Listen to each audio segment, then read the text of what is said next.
watching Veracity Hill. Here is your host, Dr. J.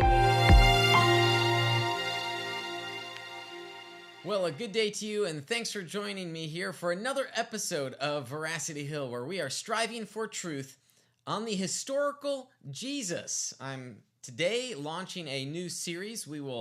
It's an indefinite series, meaning I don't know exactly how long it will go on for, but I wanted to play in a certain sandbox, just like in the first half of the year I was looking at models of salvation, or Ordo Salutis. I sort of stayed in that sandbox. Likewise, I want to stay in the sandbox of historical Jesus studies for some time, certainly a couple months, maybe a few months, probably a few months. It's an issue that I've been interested in as a Christian. I looked at this perspective from an apologetics angle. How do I know that what the Bible teaches about Jesus is true? But then also I became introduced to this whole field of study called historical Jesus studies, where scholars have had different opinions on who the real Jesus is. And I'll talk about that sort of dichotomy between the Jesus of history and the Jesus of myth, or the Jesus of theology, that dichotomy that sometimes scholars bring to the table, and whether or not that's really what we should think. Today's episode is simply an introduction, and so I wanted to introduce you to 200 years worth of scholarship on the issue, and this is just tip of the iceberg. It's dates and names and books. There's one important lecture in 1953 that was delivered that I'll talk briefly about, just to give you an overview of this scope of study, because as we get more and more into talking about historical Jesus material, you'll find yourself asking something like, well, the criterion of an embarrassment, does it really, matter at this pericope? And you're like, wait, what? So you might want to get a grasp of when this method of determining authenticity arose, and also what scholars think if certain methods of certain criterion still are of value to scholars today for determining authenticity. So you might, over the following weeks, see that I'm talking to Christians, maybe even non-Christians, maybe conservatives, maybe people who call themselves Christians but have questions over the resurrection of Jesus. And I'm hoping to have some interviews, but also I'll be doing some teaching PowerPoints throughout this series. So before I jump into the series, talking about the quests for the historical Jesus, just a couple announcements.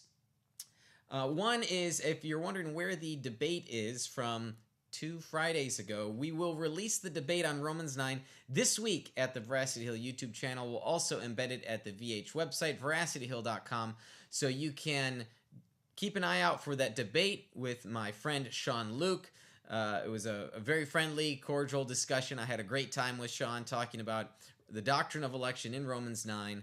And if you want to learn more about that from a theological perspective, that debate will certainly be of interest to you. And it's not your typical Calvinist Arminian debate, because I hold to what's called the corporate election model. Now, some Arminians want to put it in there, but I'll just stop there because I could ramble on for a while on that. We've got a couple announcements, then we'll get to historical Jesus stuff. So the first announcement is men's golf retreat. Our window, our quasi deadline, our arbitrary deadline of September 5th has passed.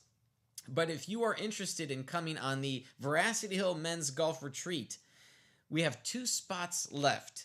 So if you live in the Midwest and you want to come for a weekend of fun, fellowship, talking theology and apologetics, and hitting some golf balls, please consider joining me for this weekend retreat in just a couple weekends now. Reach out to me through the contact form at the website. I may have even left registration open, so you could still register.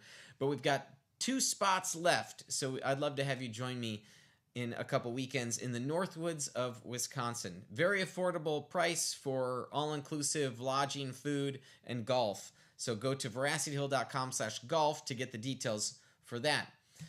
Also, we still have a $10,000 challenge match that Veracity Hill would be so honored to receive your support for.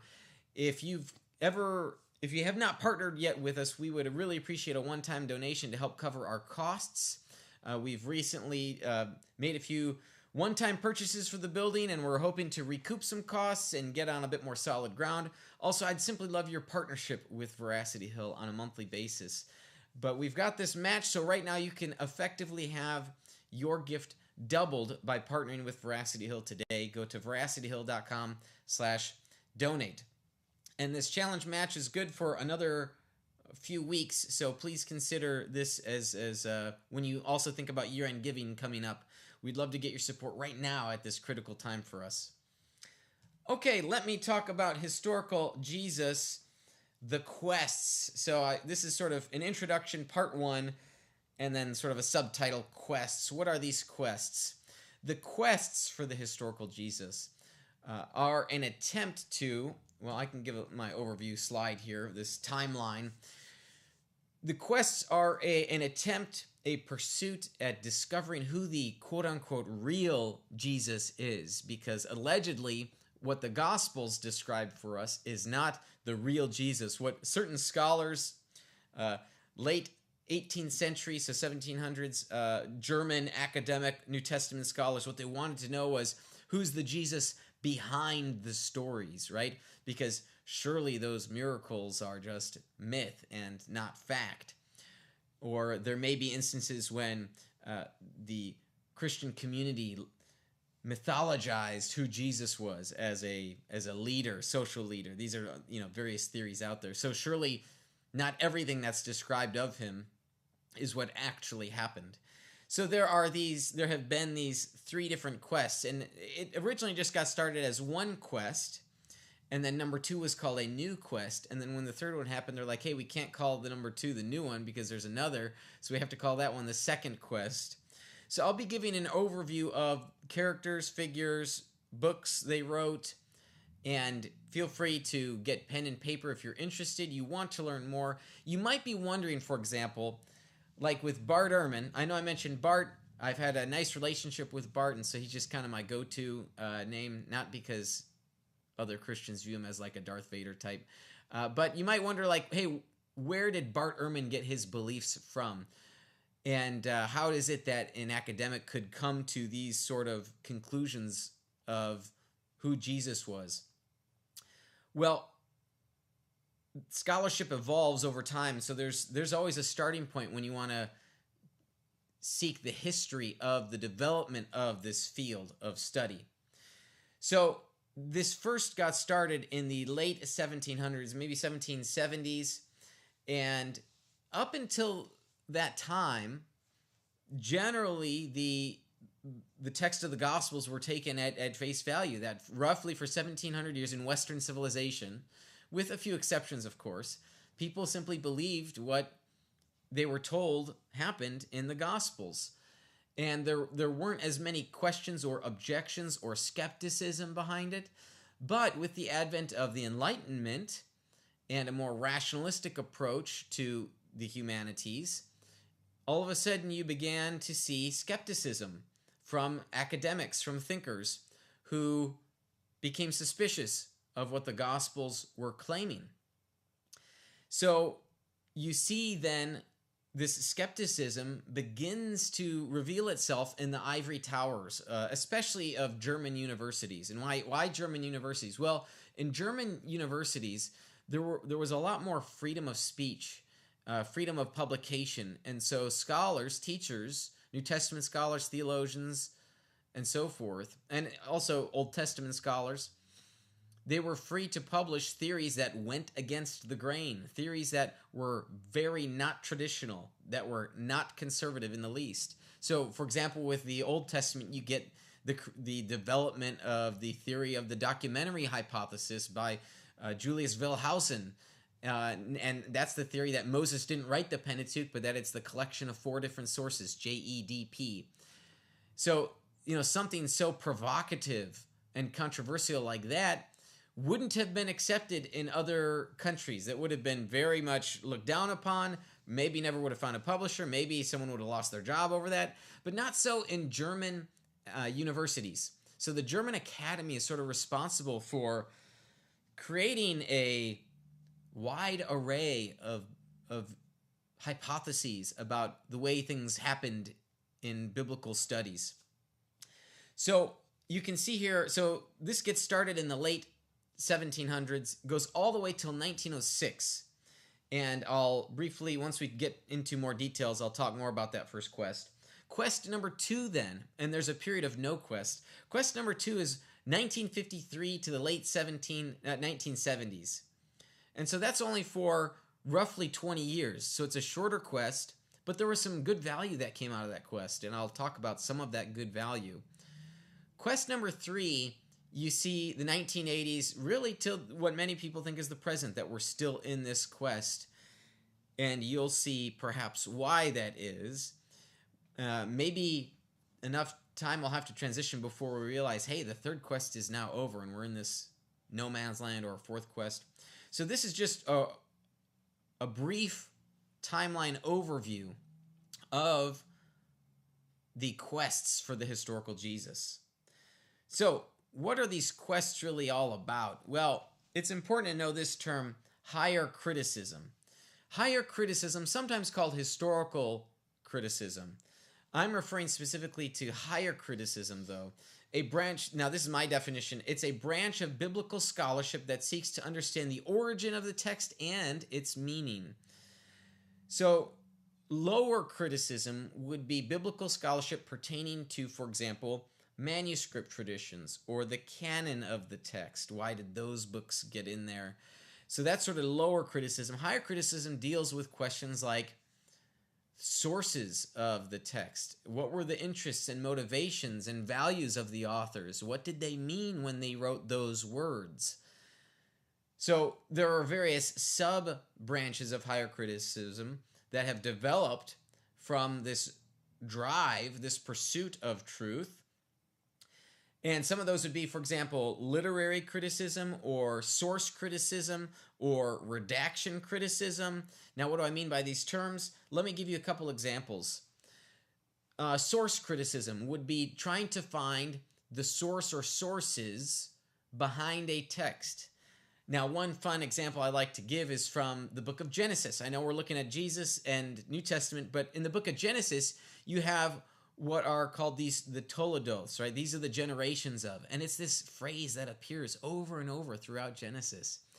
And so one conservative Old Testament scholar has coined this model. It's called the Wiseman hypothesis. I think his name was J.P. Wiseman.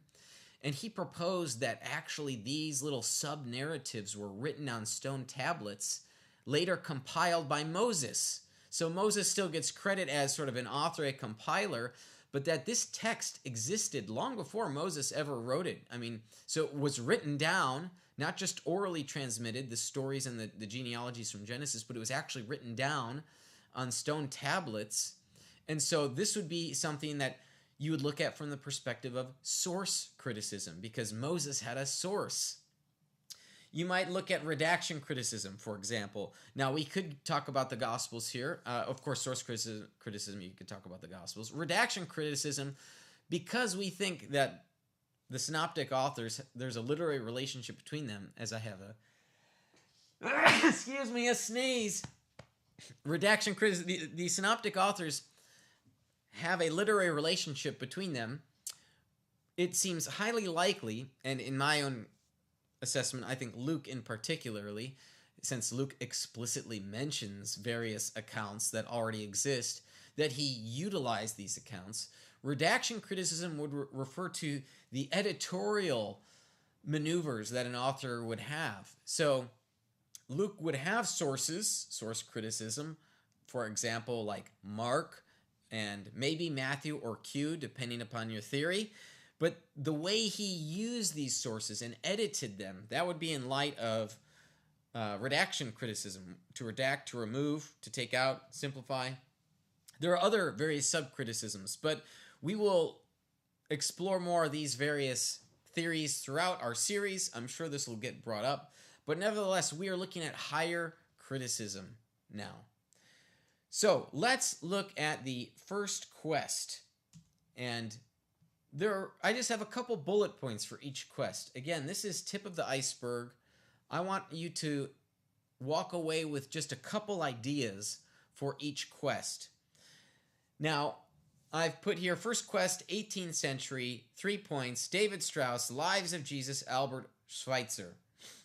Now, as I'd mentioned, the quests for the historical Jesus came out of this Enlightenment movement, this Enlightenment rationalism that then began to be applied to the humanities, including New Testament scholarship. And scholars wanted to think more critically and not just simply take at face value what the text was saying about who Jesus was and what he did. But you also, no doubt, have philosophical biases that come in. And so if you have, for example, a philosopher that was this sort of rationalist and objected to miracle claims, for instance, you're now going to get a different conclusion about what really happened in that first century because, according to some, miracles don't happen. So how do we make sense of what the text tells us about the life of Jesus? So David Strauss is not necessarily the name that kick-started this whole movement. You have with Strauss, however, the most controversial text that comes out of that. So we'll talk about Strauss in a moment. You get their Lives of Jesus. Lives of Jesus refer to, in the 18th century, a movement by many scholars to publish their own various take. So that's Lives of Jesus is not like a proper title here, but you saw the life of Jesus written by so-and-so, some 18th, 19th century German academic. And it was just this big movement, a push to uncover who the real Jesus was. So 18th, 19th century. Albert Schweitzer in 1906 publishes a book that sort of puts the kibosh on the whole quest. He tears it to shreds. His conclusions are interesting. Not certainly a typical Orthodox Christian model of a conclusion there from Schweitzer. He viewed Jesus as an apocalyptic prophet of sort.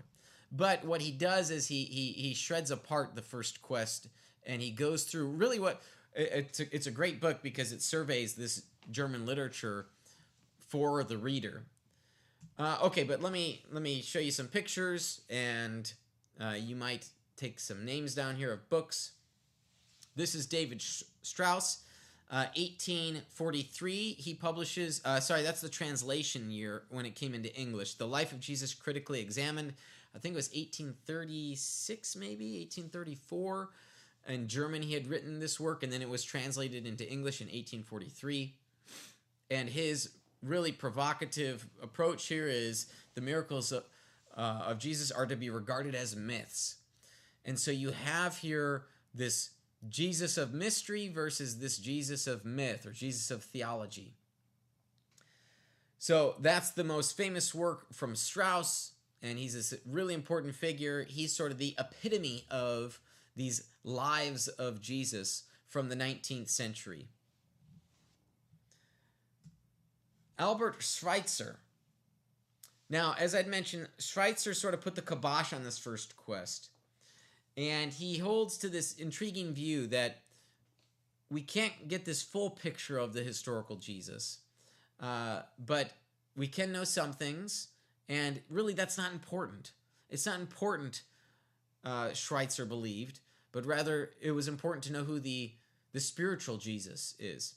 So here's this quote that I pulled from his book, The Quest for the Historical Jesus, which I have on my shelf over there. I should have gotten it and held it up for you. He wrote, "But the truth is, it is not Jesus as historically known, but Jesus as spiritually arisen within men, who is significant for our time and can help it. Not the historical Jesus, but the spirit which goes forth from him, and in the spirits of men strives for new influence and rule, is that which overcomes the world." Schweitzer would go on to become a medical missionary, and so while he held to unorthodox beliefs about the real Jesus, the historical Jesus, nevertheless, he sort of found this meaning, existential meaning behind, a existentially resurrected Jesus in our hearts, right? Sound very familiar? There's a lot of mainline scholars that hold to something similar to that. So you see here already in the early 1900s this assessment of the German higher criticism by a fellow who says, look, you guys all have it wrong, and really there are some things that we should be suspicious over, but really it doesn't matter. So he sort of takes some of the criticism from the 19th century, but also kind of pushes it away. So it's this weird sort of dance with Schweitzer. So he accepts some of it, pushes some of it away, because he basically says, but those conclusions that you may come to, they're not really important. They're not really important for us. What we need to know is the spiritual Jesus. So it's sort of like, wait a second, that still doesn't get us to a fully consistent correlation between the Jesus of theology, the Jesus of myth, and the real Jesus. There still is this contrast in Schweitzer's mind.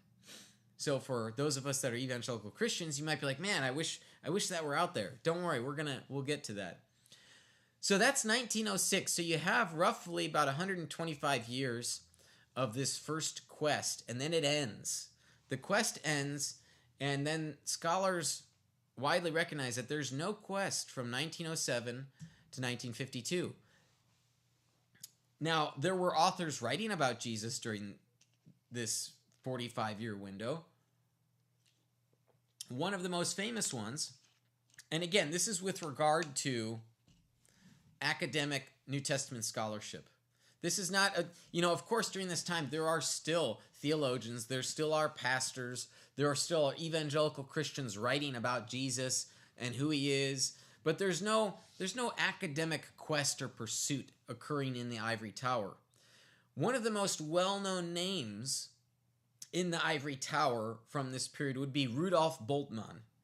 And so I've got his image there. I realize I'm probably cutting off his forehead from where I am in this frame. But Bultmann, his belief, he was very skeptical of whether we could know anything of the historical Jesus. And maybe that also explains why that there was little to no quest occurring, because one of the most prominent figures basically says we can't know anything. So why even waste our time on this exploration? So he wrote, we can know almost nothing concerning the life and personality of Jesus. So no quest happening here. But then, one of his students, Ernst Käsemann, puts out a lecture. And so I'll talk about that lecture here momentarily. So he was sort of a figurehead that spearheaded the second quest. But one thing that was of great value to come out of the second quest was that scholars realized, hey, we need to have a set of criteria for determining what we think is historically authentic and what is not. And so this, I think, did help the discussion for improving the conversation between New Testament scholars so that they could communicate more clearly to each other. They could have a fair dialogue. They could build bridges and understand one another. Now, there's been refinement of the criteria, which has been good, but it was a great start. It's a good start to realize, hey, these sorts of things are the hallmarks that you look for. These are the hints and clues that you look for when you want to consider whether something is authentic or genuine, and not, say, a forgery or embellishment. So let's talk about Ernst Käsemann. Well, in 1953, he had this public lecture that was titled The Problem of the Historical Jesus. And Käsemann, he was a student of Bultmann's. So he, like others, gave pushback to their teacher. They realized, hey, Bultmann's project is flawed, and we think we actually can know more about the historical Jesus. Now, for Käsemann, he thought that the faith of the church must have continuity with the history of Jesus. It was his belief that if you held to Bultmann's views or even the views of the first quest, that this would ultimately lead to Docetism. Now, Docetism is an ancient heresy. And it's this idea that Jesus merely appeared to people and that he didn't actually appear to people. So the corollary here is that you don't actually know the real Jesus, just this spiritual Jesus, right? Sort of, again, right? Sounds like Schweitzer, sounds like Bultmann. Hey, we can't actually know anything about the Jesus of history. But this spiritual Jesus, this is the one that, Schweitzer would say works in our hearts and helps us. We find him in the conflict of life and so on and so forth, right? This existential approach to understanding Jesus. Now, don't get me wrong. I think that there is existential value here. We do meet Jesus in our trials. We don't only or merely meet Jesus in the trials, though. I think we can know who the Jesus of history actually is. And I think it's consistent with the Jesus of myth or the Jesus of theology. And I'm not the only one, of course. Once we get to the third quest, we'll see a lot more of that. So that was in 1953. And again, the criteria, as I had mentioned here, the second point. So scholars created this method of determining authenticity. For example, the criterion of dissimilarity, the criterion of embarrassment, the criterion of multiple attestation. So something would be, for example, more likely to be true if there were multiple sources, and multiple independent sources, of course, would be stronger. So what is the independent material in those sources? You do see that, for example, with the Gospels. You have 4 sources for the life of Jesus. 4 sources from the first century. And that's, of course, of great value when you think of historical antiquity. And when we want to learn about the life of anybody else, let's compare the sources we have for Jesus for the sources of those other people. So if we're doing this apples to apples comparison, not apples to oranges, if we're doing an apples to apples comparison with historical methodology, then you're going to see that Jesus far and away exceeds, I think, facts and things we can know, even probabilistically speaking, compared to other figures from history. Okay, so now let's talk about, as we're cruising through today, just this overview of the historical Jesus studies and the quests.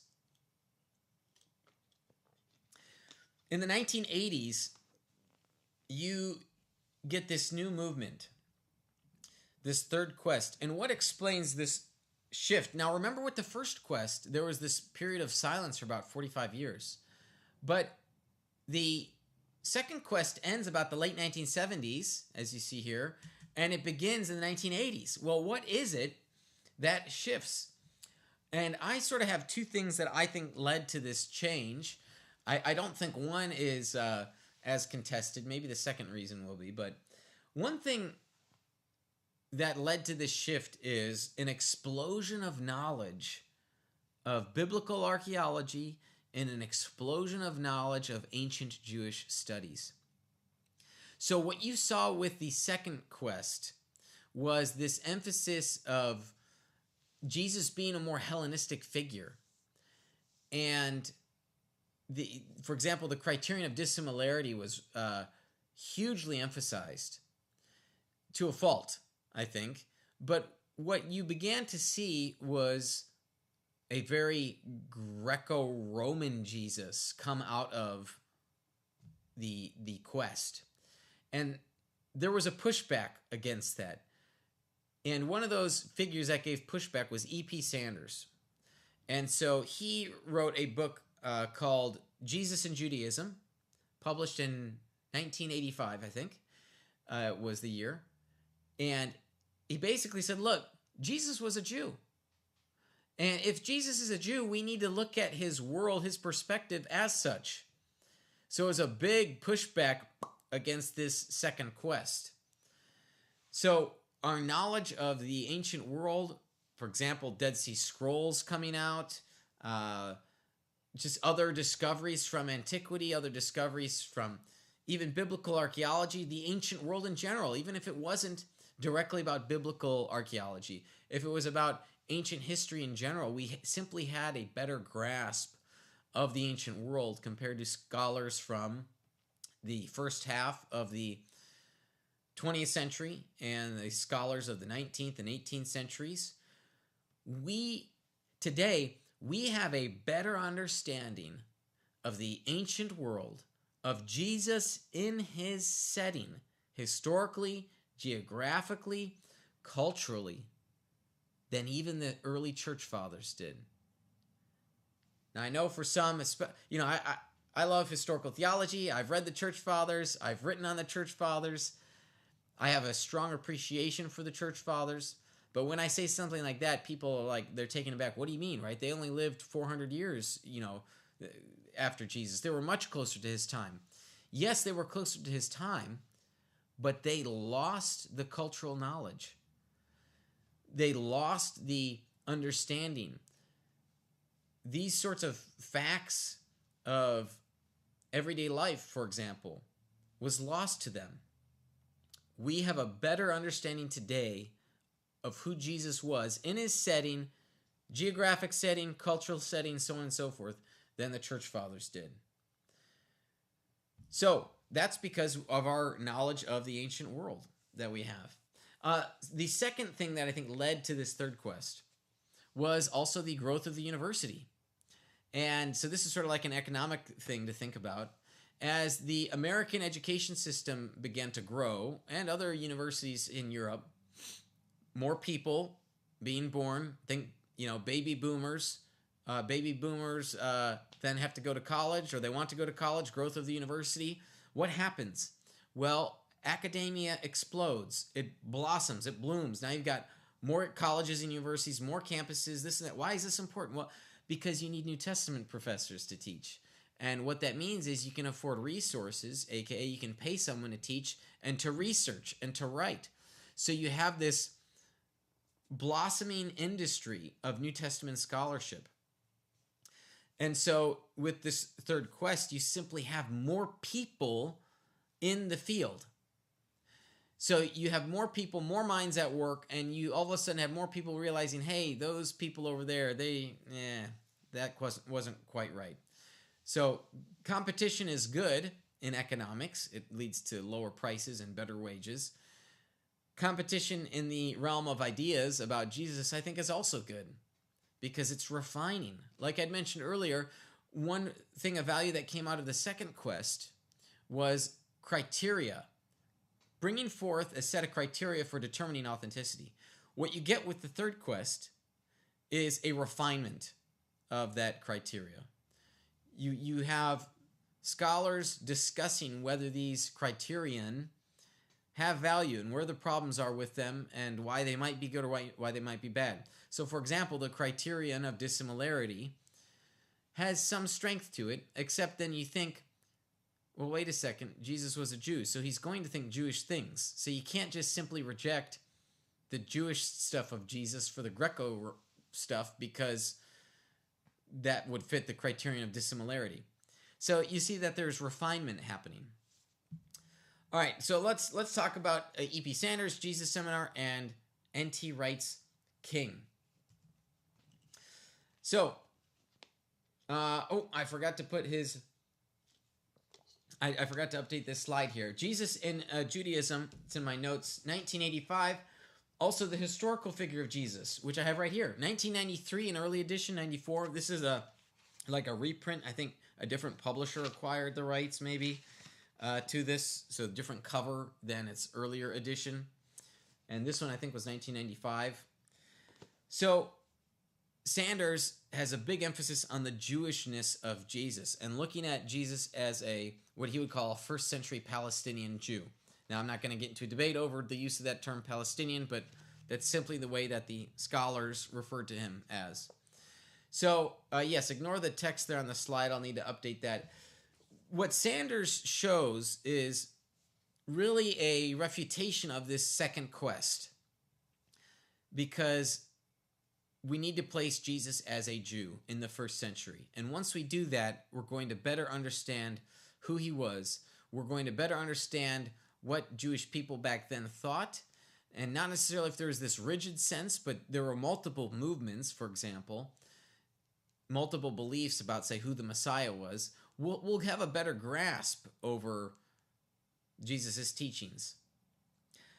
Now, one thing for Sanders is that he is not what we would call an Orthodox Christian. So he wrote quote, that Jesus' followers and later Paul had resurrection experiences is, in my judgment, a fact. What the reality was that gave rise to the experiences, I do not know. So he's sort of the skeptic about the resurrection. He's willing to say that it's a fact that the disciples had resurrection experiences, emphasis on experiences. But he doesn't have a position on what gave rise to those experiences. So we can, for example, put forth various theories, and we'll come up with, we will come to a conclusion about which theory makes best sense. So this sounds an awful lot like the minimal facts argument in apologetics conversations. If it sounds that way, it's because it is. When you are dealing with scholars that don't grant the same values you have, or philosophical beliefs you have, or theological beliefs, for example, that God exists and can perform miracles, they don't grant that ground, but what ground will they grant? Let's play their game and see how we can do. I think that's all the minimal facts argument is. I think that we can go beyond what these scholars will grant, that we don't always have to cede the points in this debate. We can disagree with them. And I, for example, view Luke as a first-rate historian. And so I do take Luke to be making very historical claims about Jesus and the miracles that he performed. Okay, let me talk about the Jesus Seminar. 1980s group of roughly 50 scholars who used colored beads to vote on authentic sayings and deeds of Jesus. So this was a group started by Robert Funk and included other names like Marcus Borg, John Dominic Crossan, Shalby Spong. Some of these are just mainline, very liberal scholars, liberal on ethics, liberal on theological claims, theological beliefs, may even dismiss much of what the Gospels have to say, but, still find this existential value behind Jesus as some social, ethical teacher, and they're inspired by it, something like that. So, what was the bead system? So red beads indicated that the voter believed Jesus did say the passage quoted, or something very close to it. That was a red bead. Pink indicated that sort of a probabilistic claim. It was probable Jesus said or did that thing. Gray beads indicated the voter thought Jesus did not say the passage, but that it contains Jesus's ideas. So here you might get what's called ipsissima vox. It's the voice of Jesus. So the author is presenting something that sounds like something Jesus would say or do, but Jesus didn't actually say or do that thing. Now, black beads were sort of this hard no-go. It's not anything that sounds like Jesus. It's a later development, not consistent. So their results were published in a book called The Five Gospels. And so you can see that book there in the slide I have. The Five Gospels was this book by the Jesus Seminar. And again, this group of 50 scholars. Now, there are inherent problems with the Jesus Seminar. For example, we don't come to historical conclusions based on a democratic vote. So we should have a conviction over where the truth goes, even if it's in disagreement with 50 other people who are voting in a room. And especially 50 other people that certainly don't share the same sort of philosophical beliefs you might have. So this idea of presenting conclusions on a voting system received the criticism from other liberal scholars as well who were not in a part of the Jesus Seminar. So maybe they were just bitter they didn't get the invite. So there are some problems with that. But another problem with the Jesus Seminar is that it was simply still trying to do what the Second Quest was doing. So a lot of the names affiliated with the Jesus Seminar were still trying to do what the Second Quest was doing. And it was making Jesus out to be more this Hellenistic figure rather than this Jewish figure. And so that's sort of a problem, at least when you think of Jesus as this first century Jew. And so anything that sort of places him further away from his Jewishness seems like something that is just a bad project to begin with. So what also happens during this third quest? Well, in the early 90s, you have this figure named N.T. Wright. And he publishes this work, Jesus and the Victory of God. Now, N.T. Wright, he's a bishop. He sounds like he's one of the traditional Christians. He believes all that stuff. He actually believes what the Bible's teaching about Jesus and the miracle claims and the resurrection. And boy, what's up with this guy? Why is he part of the conversation? What you have here with N.T. Wright, yes, you have someone who is a Christian. He believes this stuff. But his scholarship goes toe to toe with the other New Testament scholars. So he, for instance, operates within Schweitzer's realm. Albert Schweitzer's The Quest for the Historical Jesus. He says, yes, these things are worth considering. The scholarship is worth being evaluated. And what Wright goes to show in his book is that using these same methods of higher criticism, of historical criticism, using the scholarly methods and the criteria from the second quest, so on and so forth, we can come to the conclusion that the Jesus of myth, the Jesus of theology, is the Jesus of history, and that we do not have to pit the two against each other. They are, in fact, one and the same. So there are various New Testament scholars that do believe what the Gospels teach about the miracles of Jesus and his resurrection.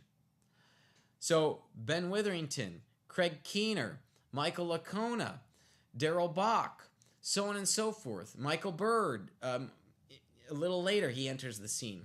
He's a little younger. These are New Testament scholars that affirm the historical critical method and yet come to the conclusion of the Orthodox Christian viewpoint that Jesus is the resurrected Messiah, that he is divine, that he's the second person of the Trinity. They do not dismiss the they dismiss the motivations of the first and second quests, but they operate within the construct that has been built in the ivory tower. So,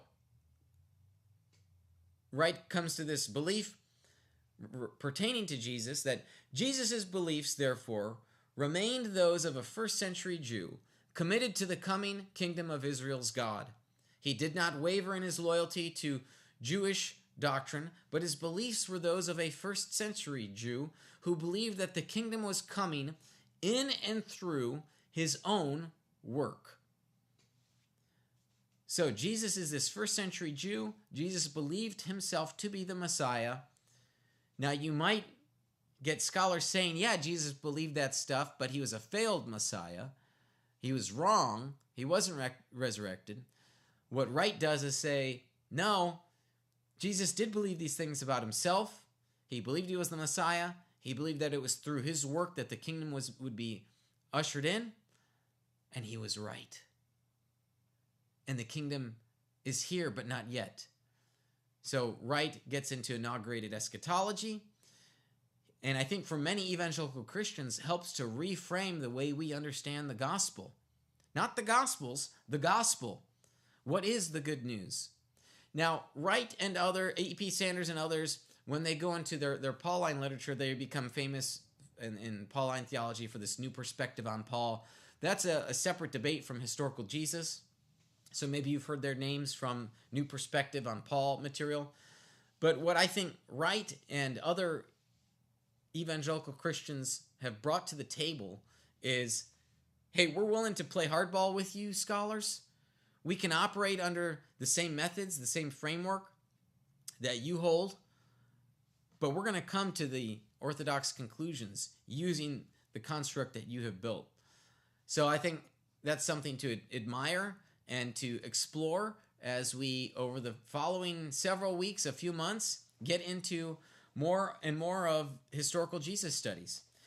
So that's sort of just a little overview I had. Again, it's sort of tip of the iceberg. It's looking at 200 years of historical Jesus scholarship.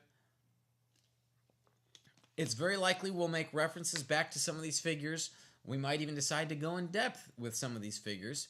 If you've got questions about the historical Jesus studies, feel free to ask. I'll be happy to answer any questions. I might take some time to, carve out an episode to looking at this, one particular issue someone had a question over.